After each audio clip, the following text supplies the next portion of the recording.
నామములో నా యొక్క హృదయపూర్వక వందనాలు. అందరికీ ప్రైజ్లో దేవుని వాక్యాన్ని కొద్దిగా ధ్యానం చేద్దాం. 116వ కీర్తన 15వ వచనం. 116వ కీర్తన 15వ వచనం. యెహోవా భక్తుల మరణము ఆయన దృష్టికి విలువగలది. చాలండి, దేవునికి స్తోత్రం కలుగును గాక. ఏంటండి? యెహోవా భక్తుల మరణము ఆయన దృష్టికి విలువగలది. ఈ లోకంలో దేవుడు ఒక మనిషిని తన పోలికలో, తన స్వరూపములో మానవుడిని నిర్మించుకున్నాడు, తయారు చేశాడు. తయారు చేసిన మానవుడు, సృష్టింపబడిన వ్యక్తి దేవుని దృష్టికి విలువైన పనులు చేసినప్పుడే, నేను ఉదయకాలం లోకనాథ్ గారిలో వాక్యం చెప్పాను, మన బ్రతుకు ద్వారానైనను మన చావు ద్వారానైనను దేవునికి ఏం తీసుకురావాలి? ఘనత తీసుకురావాలి. ఇప్పుడు యెహోవా భక్తుల మరణము ఆయన దృష్టికి విలువ కలదని భక్తులు చెప్తా ఉన్నాడు. విలువైన పనులు చేసినప్పుడే నువ్వు చనిపోయినా కూడా నీ చావు దేవుడు విలువైందిగా ఎంచుకుంటాడు. ఇప్పుడు రోడ్డు మీద తిరుగుతూ తాగి శరీరం అంతా కూడా పాడు చేసేసుకొని, రోగాలు తెచ్చేసుకొని, జీవితం అంతా కూడా అస్తవ్యస్తం అయిపోయిన వ్యక్తి మరణించినప్పుడు అతని మరణం విలువైనదిగా ఎంచబడుతుందండి? ఎంచబడదు. లోకమంతా కూడా ఏమంటుందంటే, అరే వీడు తాగి వీడు పోవడమే మంచిది, వీడి వల్ల ఏమి ఉపయోగం ఉంది? ఎవరికి? కట్టుకున్న భార్యకు ఉపయోగం లేదు, పిల్లలకి ఉపయోగం లేదు, భార్యకు ఒక మంచి భర్తగా జీవించలేకపోయాడు, అలాగే పిల్లలకు కూడా ఒక మంచి తండ్రిగా జీవించలేకపోయాడు. ఎందుకు వీడి జీవితం అని చెప్పేసి లోకమంతా కూడా ఏం చేస్తుందంటే, అతని చావు, అతను చనిపోయినప్పుడు కనీసం ఎవరు కూడా ఏం చేయరు? పట్టించుకోరు. కానీ దేవుని నమ్ముకున్న బిడ్డగా మన మరణము దేవుని దృష్టికి విలువైనదిగా ఉండాలి. విలువైనదిగా ఉండాలంటే దేవుని కొరకు మనం జీవించాలి. మరి ఈరోజు జకరియా గారు, వారి తల్లి గారు ఇన్ని సంవత్సరాలు అయిపోయినా కూడా వారు ఎందుకని జ్ఞాపకం చేసుకుంటున్నారంటే, వారు దేవుణ్ణి తన హృదయంలో సొంత రక్షకులుగా అంగీకరించింది. ప్రభుతో వారు నడిచారు, మంచి సాక్ష్యాన్ని కలిగి వారు దేవుని దగ్గరికి వెళ్ళారు. నిజంగా మరి మీ అమ్మగారు ఉన్నప్పుడు మీరు రక్షణ పొందుకున్నారండి కదా? అంటే చూడండి, ఆ తల్లి తన ప్రార్థన, తన యొక్క విశ్వాసం, తన భక్తి తన కుమారులకు ఏం తీసుకొచ్చింది? రక్షణ తీసుకొచ్చింది. ఈ లోకంలో ఒకటే గుర్తుపెట్టుకోవాలండి, ఆస్తిపాస్తులు మనం సంపాదించుకోలేకపోయినా ఆస్తిపాస్తుల కంటే మెన్న అయిన దేవుడు యేసుక్రీస్తు ప్రభు వారిని జకరియా గారు తన హృదయంలోకి తన తల్లిబట్టి అతను దేవుడు నమ్మకం జరిగింది. వారు మాత్రమే కాదు, తన కడుపున పడిన బిడ్డలందరూ కూడా ఇంచుమించు ఇద్దరు లేదా అనుకుంటా దేవుడిని ఇంకా తెలుసుకోగలిగారు. మిగతా వాళ్ళందరూ కూడా దేవుడు తెలుసుకోగలిగారు. దేవునికి స్తోత్రం కలుగుగా. ఈరోజు మన జీవితము విలువైందండి. మానవుని జీవితం చాలా విలువైంది. ఈ శరీర భాగంలో, ఈ శరీరంలో ఉన్న ప్రతి అవయవం కూడా చాలా విలువైంది. ఈరోజు మీరు చూడండి, సోషల్ మీడియా అంతా కూడా ఒక న్యూస్ చాలా వైరల్ అవుతుంది. ఒక చిన్న పసిబిడ్డ 5 సంవత్సరాల వయసు, ఒక వింత రోగము ఆ శరీరంలో, ఆ బిడ్డ శరీరంలో ఏర్పడింది. అది ప్రపంచవ్యాప్తంగా ఎవరికో ఒకరికి, కొన్ని కోట్ల మందిలో ఒకరికిద్దరు వస్తుందంట. అయితే ఆ వ్యాధి నుండి ఆ పాప బ్రతికించబడాలంటే 16 కోట్ల రూపాయలు విలువైన ఒక ఇంజక్షన్ వేస్తేనే ఆ పాప. పోనీ ఆ కుటుంబాన్ని మీరు గమనిస్తే, ఆ కుటుంబం అన్ని రూపాయలు పెట్టి చూపించుకున్నంత స్తోమత లేదు. కానీ ఈరోజు చూడండి, దేశం అంతా కూడా, రాష్ట్రం అంతా కూడా అనేక మంది స్వచ్ఛందంగా ఏం చేస్తున్నారు? పాప వరకు డొనేషన్స్ కలెక్ట్ చేస్తారు. పోనీ వారి తల్లిదండ్రులు అనొచ్చుగా, ఏమయ్యా లోకంలో ఎంతో మంది బిడ్డలు సృష్టించావు, అందరినీ బాగానే పుట్టించావు, నా బిడ్డనే ఎందుకు ఇలా చేసావని వాడు ఏం చేయట్లేదు? దేవుణ్ణి నిందించట్లేదు. అలా అని చెప్పి దేవుడు ఆ బిడ్డను వదిలేశాడండి? వదిలేదు. ఆ బిడ్డను కన్న తల్లిదండ్రులు వారు నిష్ప్రయోజనంగా ఆ బిడ్డను పక్కన పారలేదు. ఏం చేస్తారంటే, బ్రతికించుకోవడానికి ఏదో ఒక మూల, ఒక ఆశ వారిలో ఉంది. ఆ ఆశ అనేక మందిని ఏం చేస్తుంది? ఇప్పుడు లేవనెత్తుతుంది అన్నమాట, సహాయం కోసం. ఈరోజు నీకు ఇచ్చిన దేవుడు, నీకు ఇచ్చిన ఈ జీవితం అన్ని కోల్పోయిన తర్వాత మనం బాధపడే దానికంటే మన శరీరంలో ఆరోగ్యం ఉన్నప్పుడే, మన శరీరంలో బలం ఉన్నప్పుడే మనం దేవుని దృష్టికి విలువైన పనులు మనం చేయాలి. బ్రతికితే నువ్వు దేవుని కొరకు బ్రతుకుతానని ఒక తీర్మానం నీ జీవితంలో ఏం చేయాలి? తీసుకోవాలి. ఎందుకంటే ఒక్కొక్క అవయవం చాలా విలువైనది. కొన్ని కోట్ల రూపాయలు మరి పెట్టి కొనుక్కున్నా కూడా దొరకని పరిస్థితి. ఇటువంటి విలువైన నీ శరీరాన్ని ఈరోజు దేవుని కొరకు ప్రతిష్ఠించుకోవాలన్నమాట. దేవునికి స్తోత్రం కలుగుతుంది. యేసుక్రీస్తుని ఎవరైతే ధరించుకొని యేసుక్రీస్తులాగా ఎవరైతే నడుస్తారో, జీవిస్తారో, వారు దేవుడిలో మరణించిన వారి గురించి మనం బాధపడాల్సిన అవసరము లేదండి. మనం వారి గురించి చింతపడాల్సిన అవసరం లేదు. ఎవరి గురించి నువ్వు చింతపడాలంటే ఈ రోజు చనిపోయిన మరియమ్మ గారి గురించి జకర్యా గారు బాధపడాల్సిన అవసరం లేదు.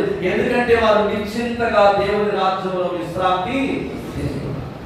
ఎదుటి రోజు నీవు నేను కూడా అదే స్థలంలోని మనము వెళ్ళాలి. అయితే చింతించాల్సింది ఎందులో అంటే, ఇంకా ఎవరైతే నీ చుట్టుపక్కల, నీ బంధువులలో, నీ రక్త సంబంధికులలో, నీ బిడ్డలు ఇంకా ఎవరైనా దేవుడిని నమ్ముకోకపోతే వారి గురించి నువ్వు ఏం చేయాలంటే చింతపడాలి. వారి గురించి నువ్వు వేదన పడాలి. వారి గురించి కన్నీరు కావాలి. వారి గురించి నువ్వు దుఃఖపడుతూ, ప్రభా నా బిడ్డలు, నా బంధువులు, ఇంకా నా రక్త సంబంధికులు నేను తెలుసుకోలేకపోతున్నాడు. నీ శక్తి సామర్థ్యం ఏంటో వారు గ్రహించలేకపోతున్నారు. నీ గొప్పతనం ఏంటో వారు అర్థం కావట్లేదయ్యా అని చెప్పి వారి గురించి నువ్వు ఏం చేయాలంటే ప్రార్థన చేసేవాడుగా ఉండాలి. సామెతల గ్రంథంలోకి వస్తే 4వ అధ్యాయము 13వ వచనం ఒకసారి చూద్దాం. సామెతల గ్రంథము 4వ అధ్యాయము 13వ వచనం. ఉపదేశమును విడిచిపెట్టక దాన్ని గట్టిగా పట్టుకొను, అది నీకు జీవము కనుక దాన్ని పొందుము. దేవునికి స్తోత్రం కలుగును గాక. ఏమంటున్నాడండి? ఉపదేశమును విడిచిపెట్టక దాన్ని ఏం చేయాలి? గట్టిగా పట్టుకోవాలి.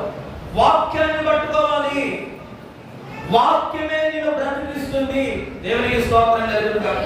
ఈరోజు ఎంతో మంది కోట్ల రూపాయలు కలిగి ఉన్నారు, కానీ వారి జీవితంలో ఏమి లేదంటే ప్రశాంతత లేదండి, నెమ్మది లేదు, సమాధానం లేని స్థితిలో జీవిస్తున్నారు. కానీ నీకు సమాధానం ఇచ్చేది, నిన్ను నిత్య జీవంలోకి నడిపించేది, నీ ప్రాణానికి ఔషధం లాంటి మాట ఏదైనా ఉన్నదంటే అది దేవుని వాక్యం మాత్రమే. హల్లెలూయా. డాక్టర్ దగ్గరికి వెళ్తే ఏమంటాడు? అమ్మా ఈ మందు వేసుకొని తప్పకుండా మీ రోగం బాగవుతుంది అని ఒక భరోసా మాత్రమే ఇవ్వగలడు, కానీ గ్యారంటీగా చెప్పగలడా? చెప్పలేడండి. నీ రోగం పోవడానికి నీకు భరోసా మాత్రమే ఇస్తాడు. ఆ మందు వల్ల తగ్గకపోతే మళ్ళీ వెళ్తే ఇంకొక మందు వేస్తాడు. అంటే పర్మనెంట్ సొల్యూషన్ అనేది ఎంబీబీఎస్ కాదు, ఎంఎస్ కాదు, ప్రపంచవ్యాప్తంగా ఎక్కడి నుంచి అమెరికా దేశం నుంచి నువ్వు తీసుకొచ్చి చూపించుకున్నా కూడా ఏ డాక్టర్ కూడా నీ ప్రాణానికి గ్యారంటీ. ఒక డాక్టర్ ఎప్పుడు కూడా ఒక మనిషి ఏ నిమిషంలో చనిపోతాడు, ఎప్పుడు చనిపోతాడు, ఎన్ని గంటలకి, ఎన్ని నిమిషాలకి, ఎన్ని సెకండ్లకి చనిపోతాడని ఈ ప్రపంచంలో ఎవరు కూడా చెప్పలేదు. కానీ ఒక చెప్పగలిగిన దేవుడు, మనిషి ఆయువు ఎంతో నిర్ణయించింది ఎవరంటే దేవుడు మాత్రమే. దేవునికి స్తోత్రం కలుగును. అందుకంటాడు భక్తుడు, నా కాలగతులు ఆయన వశమై. మన కాలము, మన సమయంలో దేవుడు నిర్ణయించాడండి. ఆయన నిర్ణయించిన సమయం ఎలాంటిదంటే ఆశీర్వాదకరమైన సమయాన్ని, ఆశీర్వాదకరమైన జీవితాన్ని ఆయన నిర్ణయించాడు. కానీ మానవుడే తన స్వయంకృత అపరాధం వల్ల తన చేతులారా తన పాపము చేసి తన చేతులారా అతను అవిధేయమైన మార్గంలో నుండి తెచ్చుకుంటున్నాడంటే మరణాన్ని తెచ్చుకుంటా ఉన్నాడు. అందుకంటున్నాడు, ఉపదేశమును విడిచిపెట్టగలరు, దాన్ని ఏం చేయాలి? గట్టిగా పట్టుకోవాలి. అది నీకేంటంటే జీవము. జీవం అది దేవుని మాటలే నువ్వు జీవింపజేస్తే తప్ప ఏ మనిషి మాటలు ఎప్పుడు కూడా నీకు ఓదార్పును ఇవ్వలేవు. చనిపోతున్నావు, ఒక వ్యక్తి దగ్గరికి వెళ్ళి ఒక మాట చెప్పండి, అరే బాబు నువ్వేమి బాధపడదు, భయపడదు, యేసు ప్రభువును బాగు చేస్తాడంటే వాడికి ఎక్కడ లేని ధైర్యం అనేది. చనిపోతున్న వాడి దగ్గరికి వెళ్ళి, ఇంకా చనిపోతున్న వాడి దగ్గరికి వెళ్ళి నువ్వు కృంగ తీసే మాటలు, అయిపోయింది లేరా, ఎంతకాలం బ్రతికావు, ఇంకేముందిలే నీకు ఆశ, ఎందుకని ఆరాటపడుతున్నావు అని చెప్పిన కృంగ తీసే మాటలు చెప్పావు అనుకోండి, 3 రోజులు బ్రతకాల్సినాడు ఈ రోజే. అందుకనే దేవుని వాక్యము జీవము కలిగినది. ఆయన మాట జీవింపజేసేది. ఆ జీవింపజేసే మాటలే నీవు ఇతరులతో ఏం చేయాలి? ప్రసంగి గ్రంథంలోకి వస్తే 1వ అధ్యాయం 4 నుంచి 7 వచనాలు ఒకసారి చూస్తారా? ప్రసంగి గ్రంథము 1వ అధ్యాయం 4 నుంచి 7 వచనాలు. తరము వెంబడి తరము గతించిపోతున్నది, భూమి ఒకటే ఎల్లప్పుడూ నిలిచినది. సూర్యుడు ఉదయించును, సూర్యుడు అస్తమించును, తాను ఉదయించు స్థలము మరలా చేయటకు త్వరపడును.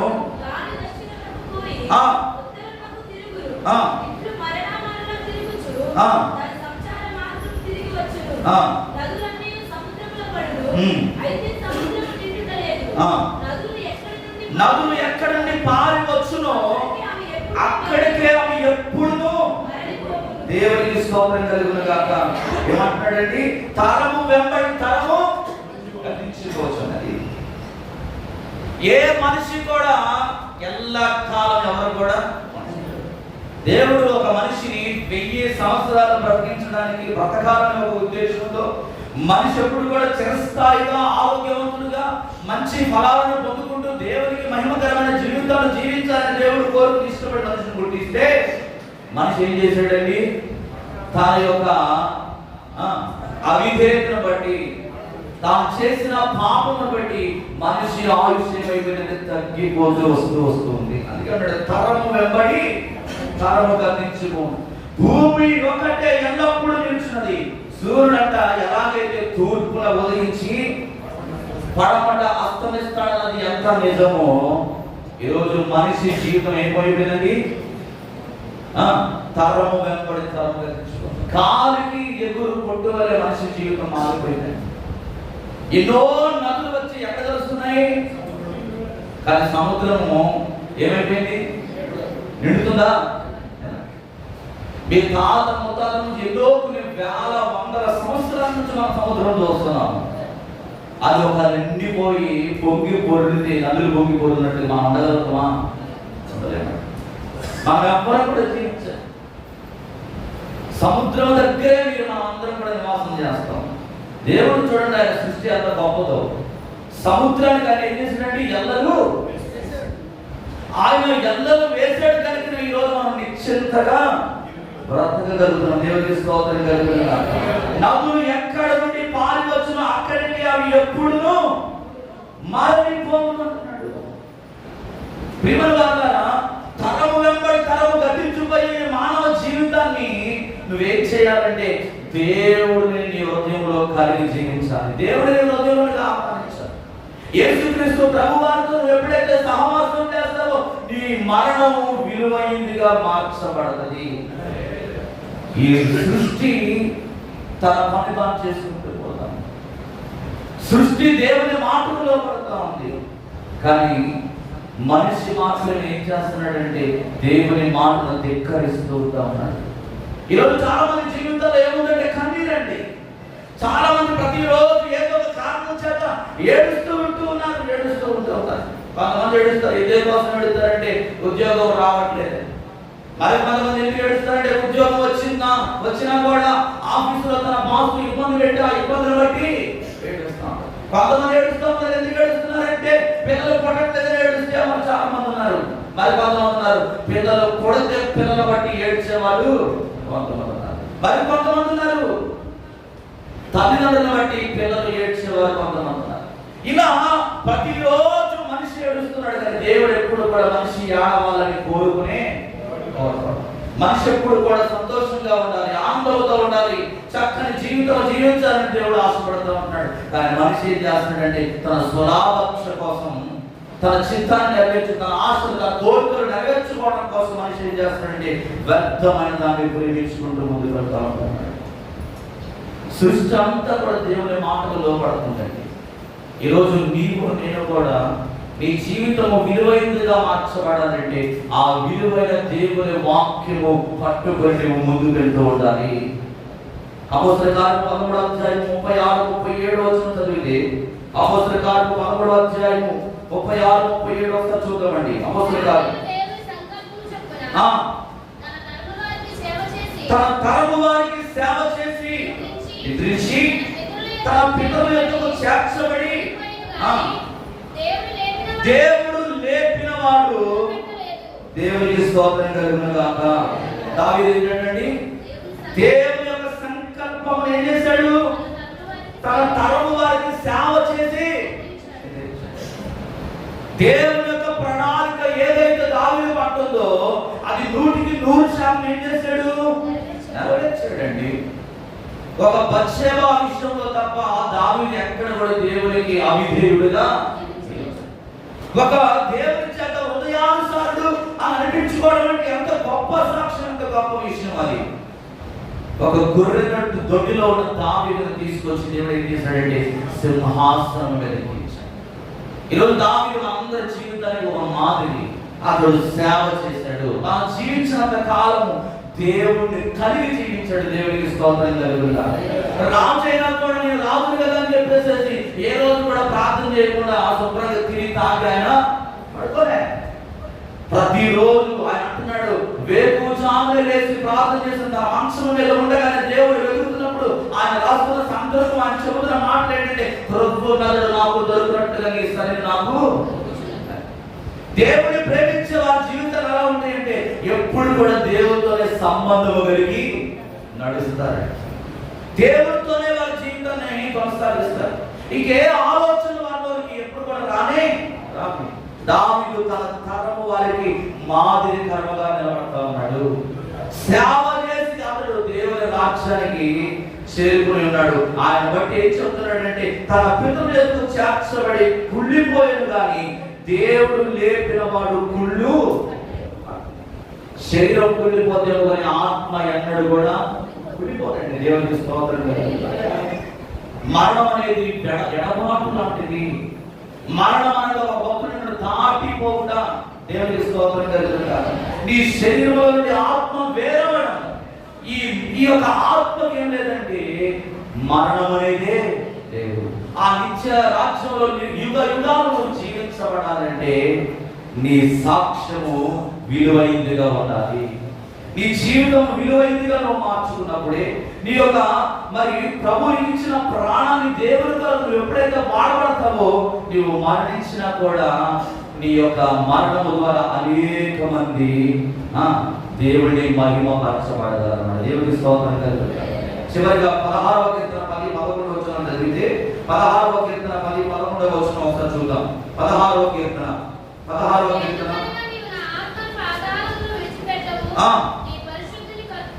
నీ పరిశుద్ధుని కుళ్ళు పట్టనీయవు, జీవ మార్గంలో నీవు నాకు తెలియజేసేదవు. నీ సన్నిధిని సంపూర్ణ సంతోషము కలదు, నీ కుడి చేతిలో నిత్యము సుఖములు. దేవునికి స్తోత్రం కలుగుగాక. మన ఆత్మను ఎక్కడ విడిచిపెట్టాడు ఆయన? పాతాళంలో విడిచిపెట్టాడు. నీ పరిశుద్ధుని కుళ్ళు పట్టనివ్వు. నీ ఆత్మ పాతాళంలోకి వెళ్ళకుండా ఉండాలంటే నువ్వేం చేయాలి?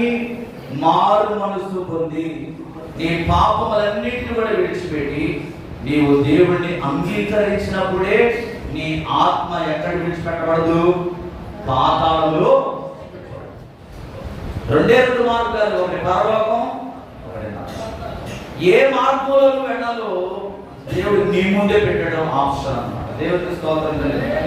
దేవుడు ఎప్పుడు కూడా మనందరూ కూడా నిత్యరాజ్యంలో ఉండాలన్నది ఆయన యొక్క హృదయవాంఛ అయినది. అందుకే ఆయన ఎంత సమయం ఇస్తున్నాడు. యేసు ప్రభు వస్తాడు అనేక మంది ప్రవచిస్తున్నారు కానీ ఎన్నో సంవత్సరాల నుంచి నేను వింటున్నాను, ఆయన రానే రావట్లేదు అని అనుకున్నారు చాలా మంది.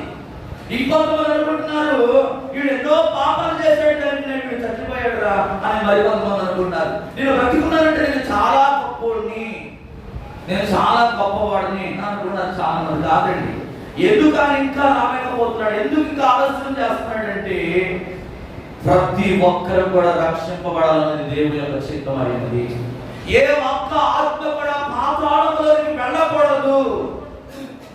ఆ ఆత్మ కుళ్ళు పట్టకూడదు. అది నిత్య జీవంలో ఉండాలి, నిత్య రాజ్యంలో ఉండాలి, ఆయన సింహాసనంలో ఉండాలి, ఆయన కుడి పార్శ్వంలో కూర్చుండబెట్టబడాలని దేవుడు ఇంకా ఈ రోజు లోపల అనేక మందికి అవకాశం ఇస్తున్నాడు. ఆయన అంటున్నాడు కదా, జీవ మార్గం నీవు నాకు తెలియజేసదు, నీ సన్నిధిలో ఏముంది? సంపూర్ణమైన సంతోషం, నీ కుడి చేతిలో నిత్యము సుఖం. ఈ సుఖమైన జీవితాన్ని దేవునితో కొనసాగిస్తే నీ మరణము విలువైనదిగా మార్చబడుతుంది. నీవు మరణించినా కూడా అనేక మంది నీ గురించి సాక్ష్యము. ఈ లోపల మనం సంపాదించింది ఏమి లేదు కానీ, ఏమి పట్టుకొని పోవు కానీ నీవు పట్టుకుని పోయేది ఏంటంటే నీతో పాటు నీ రక్షణ మాత్రమే. నువ్వు పొందుకున్న రక్షణ, నువ్వు చేసిన మంచి కార్యాలు ఆ పరలోక రాజ్యంలో మననాళ్ళకి సాక్ష్యముగా నిలబడబోతా ఉన్నాయి. కనుక ఈ రాత్రి కాల సమయంలో తండ్రి గారు యేసు ప్రభువును నమ్ముకొని ఏ విధంగా అయితే కొంతకాలం ప్రభువుతో నడిచి తన కుమార్తెను జీవితంలో నడిపించగలిగిందో, వాక్యం వింటున్న నా ప్రియమైన సహోదరి సహోదరుడా, ఇంకా నీవు దేవుని సన్నిధిలో మారు మనసు పొందుకోకుండా, పశ్చాత్తాపపడకుండా, నీ పాపములను విడిచిపెట్టకుండా నీవు ఇంకా నీ ఇష్టానుసారమైన జీవితాన్ని జీవిస్తున్నట్లయితే తప్పకుండా నీవు మంచి రాజ్యంలోకి చేరాలంటే, పరలోక రాజ్యంలో చేరాలంటే నీవు మారు మనసు పొంది పాపాలను విడిచిపెట్టి దేవుని హృదయంలో ఆహ్వానించినట్లయితే నేడే రక్షణ దినం, ఇదే అనుకూల సమయంలో దేవుడు తెలియజేస్తున్నాడు. కనుక అటువంటి కృపా పరిశుద్ధాత్మ దేవుడు నీకు అందరికీ అనుగ్రహించి నడిపించిన దాకా ఆమె అందరు పడతాలో వచ్చుదాం. చిన్న ఆరాధన తీసుకుని కంట మోసుకొని ప్రార్థన చేసుకుని ముగించుకుంటాం. అందరూ కూడా కంట మోసుకుంటాం. ఒకసారి ఆలోచన చేద్దాం. ఈ రోజు నీకు మంచి జీవితాన్ని దేవుడు ఇచ్చాడు. ఎంతో ఎంతో విలువైన జీవితాన్ని దేవుడు మనకు ఇచ్చాడు. ఈ విలువైన జీవితం దేవుని కొరకు విలువ కలిగిన పాత్రగా వాడబడాలన్నది దేవుని యొక్క కోరిక, ఆలోచన ఉంది. కనుక యెహోవా భక్తుల మరణం ఆయన దృష్టికి విలువ కలిగినది అంటున్నాడు. ఆయన దృష్టికి విలువైన వారితో మనం ఉండాలని దేవుడు ఆశపడుతున్నాడు. దేవుడు మనకి ఇచ్చిన జీవితాన్ని దేవుని కొరకు ఉపయోగించుకుంటాం. తరం వెంబడి తరం గతించిపోతా ఉంది. సూర్యుడు తూర్పుడు ఉదయించి పడమటను ఎలాగైతే అస్తమిస్తూ ఉంటున్నాడు. అనేకమైన నదుల నుండి నీరంతా కూడా సముద్రంలో చేరుతున్నాయి, అయినా కూడా అది నింపబడటం లేదు. అంటే నా అర్థం ఏంటో తెలుసా? మనిషి జీవితాన్ని ఈరోజు అనుకుంటున్నావు, సముద్రం ఎలాగైతే నింపబడట్లేదో, సముద్రానికి ఎలాగైతే అర్థం లేదో, సముద్రానికి ఎలాగైతే ఇంకా అది ఎలాగైతే జీవిస్తామో నేను కూడా అలాగే జీవిస్తాను, నేను కూడా అలాగే యుగ యుగాలు బ్రతుకుంటాను, నేను కూడా యుగ యుగాలు అలాగే ఓ నిత్య జీవం కలిగి మరణం అనేది లేకుండా నేను బ్రతుకుతానని ఈరోజు మనిషి నిశ్చింతగా బ్రతుకుతానికి ఇష్టపడతా ఉంటాడు. కాదండి. మనిషి జీవితానికి ఒక అర్థం అనేది ఉంది, ఒక పీరియడ్ అనేది ఉంది. ఆయన నిర్ణయించిన జీవిత కాలం ఎంతైతే ఉందో అప్పటి వరకు మనిషి జీవించి ఈ లోకాన్ని విడిచిపెట్టి వెళ్ళిపోవలసిందే. ఎవరి భూమి మీద శాశ్వతంగా ఉండడానికి రాలేదు. ఈ లోకము శాశ్వతమైనది. ఒకనాడు వచ్చేసరికి శిథిలమైపోతుంది, ఇది మాయమైపోతుంది, మాసిపోయేది. కానీ నిత్యము జీవించగలిగింది, నిత్యము ఉండేది ఏంటంటే ఆయన రాజ్యం. ఆ పరలోక రాజ్యంలో చేరాలంటే నీ ఆత్మను కాపాడుకోవాలి. పరిశుద్ధతో అతి పరిశుద్ధతో మార్చబడాలి. దేవుడి గుణాలను కలిగి ఆయన ఇష్టమైన పాత్రగా, ఆయన వచ్చే బిడ్డగా నీవు నేను బ్రతకాలి. దావీదు తన తరము వారిలో సేవ చేసేందుకు నిర్ణయించాడు. ఈరోజు దేవుడు నీకు నాకు అవకాశం ఇచ్చాడు ఆయన పరిచయం చేయడానికి, అనేక మంది ప్రభు దగ్గర నడిపించడానికి. కనుక నీకు అప్పగించిన పని ఏదైతే ఉందో నమ్మకంగా చేసినట్లయితే ఈ మరణం విలువైనదిగా మార్చబడుతుంది. Thank you lord. హల్లెలూయా. సర్వోన్నతుడా నీవే నాకు ఆశ్రయ దుర్గము, ఎవరు లేరు నాకు ఇల్లలో, ఎవరు లేరు నాకు ఇల్లలో, ఆదరణ నీవేగా, ఆనందం నీవేగా, ఆదరణ నీవేగా, ఆనందం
యెహోవా భక్తుల మరణం ఆయన దృష్టికి విలువ కలది అని ప్రభా భక్తుడైన దావీదు తన కీర్తనలో రాస్తూ ఉన్నాడు. అవునైనా నీవు మాకు ఇచ్చిన ఈ విలువైన జీవితం నీ కొరకు మేము వాడబడినప్పుడే, మేము మరణించినప్పుడు మా మరణం అయిన ప్రభా అది విలువైనదిగా మార్చబడగలదు నాయన. ఇదిగో నీవు మాకు ఇచ్చిన జీవితం వ్యర్థముగా మేము నడిచినట్టయితే, వ్యర్థముగా కొనసాగినట్లయితే, మేము మరణించినప్పుడు ఆ మరణం విలువ కలిగినగా మార్చబడగలదు, మార్చబడలేదు నాయన. ఈరోజు అనేక మంది ఈ సత్యాన్ని తెలుసుకోలేకపోతున్నారు, ఈ సత్యాన్ని గ్రహించలేని స్థితిలో జీవిస్తున్నారు. ఈ విలువైన జీవితాన్ని పాడు చేసుకుంటూ అనేక మంది తెలుసుకోకుండానే మరణిస్తున్నారు. అయ్యా నిత్య నరకానికి జోగుచున్న వారు మనుషులు బట్టికి మార్చబడతా ఉన్నారు. ఇదిగో తండ్రి, ఒక క్రైస్తవుడుగా ఒక క్రైస్తవులాగా మా జీవితాల్లో మీరు మాకు అనుగ్రహించిన జీవితాన్ని ఇదిగో నీ కొరకు పౌరుషం కలిగి ఘనమైన కార్యాలు నాడు భక్తుడైన దావీదు తన ధర్మవారిలో ఏ విధంగా అయితే నిందారహితుడుగా నిష్కలమైన ఉదయం కలిగి పవిత్రమైన జీవితం కలిగి తన సాక్ష్యాన్ని కాపాడుతున్న అనేక మందికి మాదిరికరంగా ఎలాగైతే సేవ చేసి తన ధర్మవారిలో నిద్రించాడో కనుక తన శరీరం కుళ్ళు పట్టబడలేదు. ఇదిగో తండ్రి, నా పరిశుద్ధుల శరీరాలు కుళ్ళు పట్టలేవు అని మీ వాక్యం తెలియజేస్తా ఉంది. ఈ రోజు ప్రభా మేము కూడా మా జీవితాన్ని ఆ రీతిగా మేము మార్చుకోవడానికి నీ కొరకు మాకు దయచేయండి. ఇదిగో జకర్యా గారిని బట్టి నీకు వందనాలు ప్రభా. వారి తల్లి గారు మరియమ్మ గారు ప్రభా ఈ లోకంలో తల్లిగర్భంలో పిండముగా రూపింపబడకముంది అయ్యా నీ కన్నులు నీ కుమార్తెను చూశాయి నాయన. నీవు ఆమెకు రూపును దిద్దినైనా ప్రభా ఈ లోకంలో ఒక ప్రణాళికను తీసుకొచ్చి నాయన ప్రభా ఈ రక్షణ ఆంతమైన రక్షణ వాక్యము నాకు ఇచ్చిందండి. అనేక సంవత్సరాలు నీతో నడిచిన బిడ్డలను కూడా నీ మార్గంలో నడిపించుకుని అయ్యా నీ పిలుపునందుకుని నీ రాజ్యంలో విశ్రాంతిలో ఉందయ్యా. ఈరోజు అనేక సంవత్సరాలు అయిపోయినప్పటికీ తల్లి గారిని జ్ఞాపకం చేసుకోవడానికి నీ కుమారుడికి ఇచ్చిన గొప్ప భాగ్యమును బట్టి మీకు వందనాలు. ఇదిగో తల్లి లోటును మీరు తీర్చండి, నీవే తల్లిగా తండ్రిగా అయ్యా తన తల్లిదండ్రులు ఎలాంటి ప్రేమ అయితే పొందుకున్నాడో ప్రభా, అటువంటి గొప్ప ప్రేమ నీ నుండి ప్రతిరోజు పొందుకుంటూ తన బిడ్డలకు కూడా తనలాంటి ప్రేమ, తన తల్లి లాంటి ప్రేమ బిడ్డలకు చూపిస్తూ తన బిడ్డలను కూడా మీ మార్గంలో నడిపించడానికి నీ కుమారుని బలమైన సాధనంగా మీరు వాడుకోమని ప్రార్థన చేస్తూ ఉన్నాను. మంచి ఆరోగ్యం దయచేయండి, తన రెక్కలకు సంపూర్ణ స్వస్థతను దయచేయండి ఆయన. ఆయుష్ను మీరు పొడిగించండి, అది కాలు వదులుకొని రెండెత్తి వరకు సంపూర్ణమైన ఆయుర్వేదం దయచేయండి. ఇదిగో తన భార్య ఎలిజబెత్ అమ్మను కూడా దీవించండి ఆయన. పోతే వచ్చే వరకు తల్లిదండ్రులు మీరు ఎత్తి పట్టుకోమని ప్రార్థన చేస్తూ ఉన్నాను. మంచి ఆయుర్వేదాలు వారిద్దరికి దయచేయండి ఆయన. వారిని ప్రేమించిన బిడ్డలకు ప్రార్థన చేస్తున్నాను. సహోదరుడు కుటుంబాన్ని జ్ఞాపకం చేసుకున్నాను. తన భార్య ఇచ్చిన కుమారుడు శామ్యూయలును షకీనాను జ్ఞాపకం చేసుకోవాలి. వ్యాపారాన్ని దీవించండి. రాజు తన భార్యను జ్ఞాపకం చేసుకో, సుధారణ శిశువును జ్ఞాపకం చేసుకో. అయ్యా షారును సుకుమారిని దీవించి వారి మంచి ఆయుధాలను దయచేయండి. సిస్టర్ని యాకోబుని యోసేపును రాణి కుమారుడు కుటుంబాన్ని దీవించండి, ఆశీర్వదించండి. ఇదిగో నేను ప్రభా వారి కుమార్తె వారి కుటుంబాన్ని కూడా దీవించండి, నేను ఆశీర్వదించండి. వారికి ఇచ్చిన మనవరాలను అందరూ కూడా నీ కృపదాస్తం వారికి తోడుగా ఉంచి నడిపించు.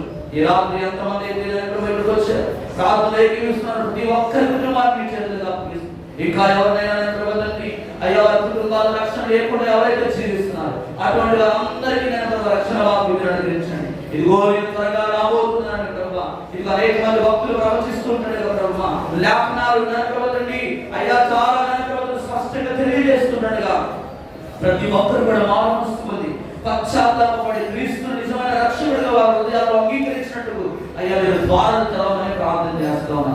ఇదిగో నేను రాత్రి సర్వసంగాన్ని మీ చేతులుగా అప్పగిస్తున్నాను. ఇదిగో ఈ రోజు నుంచి ఎంతమంది పరీక్షలు రాస్తున్నారు, ప్రతి బిడ్డ పరీక్షలో గొప్ప విజయాలు వారు దయచేయండి. ప్రతి ఒక్కరి చేతులు మీరు బలపరచండి. రేపటి నుంచి రాబోయే పరీక్షల్లో కూడా మీరు తోడుగా ఉండండి. సర్వ సంఘాన్ని మీ చేతులుగా అప్పగిస్తూ రాలేకపోయిన వారిని రేపటి మందు మరొక తరంలో ఇక్కడ అందరూ కూడా మీరు నడిపించి వచ్చిన ప్రతి కుటుంబాన్ని పేరు మీరు దర్శించి రాత్రి మంచి కాళ్ళ దర్శనాలతో ప్రతి ఒక్కరితో మీరు మాట్లాడిన మాయిపోవాలని యేసు పరిశుద్ధ నామములో ప్రార్థించి స్తుతించి విశ్వాసముతో అడిగి వేడుకుంటున్నాము తండ్రి, ఆమేన్. నా పరమ తండ్రి దేవుని ప్రేమ, కుమారుడు రక్షకుడు యేసుక్రీస్తు వారి కృప, పరిశుద్ధాత్మ దేవుని నిత్యమైన సమాధాన సన్నిధి ప్రత్యేకంగా జకరియా గారి కుటుంబానికి ఆయన ఓదార్పు, ఆయన సమాధానం, ఆయన ఆదరణ ఇప్పుడు ఎల్లప్పుడూ సదాకాలం వారికి వారి కుటుంబానికి చేరుతున్న సర్వసంగానికి తోడే నడిపించును గాక. ఆమేన్.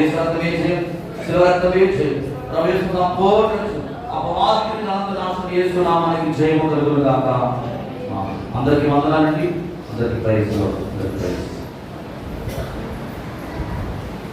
రేపు ఉదయకాలం 10 గంటలకు చర్చ ఉంటుంది.